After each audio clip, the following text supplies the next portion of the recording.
How to add a family member to ChatGPT. Everyone sees the same chat history. Conversations can get mixed up, and changing the password affects everyone using the account.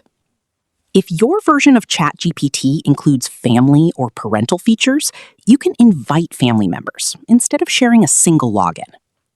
First, open ChatGPT on your PC and click your profile in the bottom left corner. Select Settings.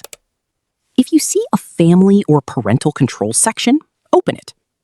Choose Add Family Member or the available invitation option. Select the appropriate role, such as parent, guardian, or child, if those options are available. Enter the person's email address and send the invitation. Once they accept the invitation, they'll be added to your family group and can use their own account instead of sharing yours.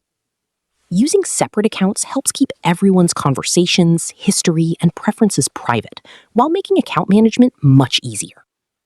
Note: family and parental control features may not be available for all ChatGPT accounts, or in every region.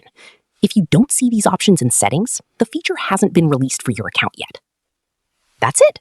If this tutorial helped, don't forget to like the video, share it with others, leave a comment, and subscribe for more helpful tech tutorials.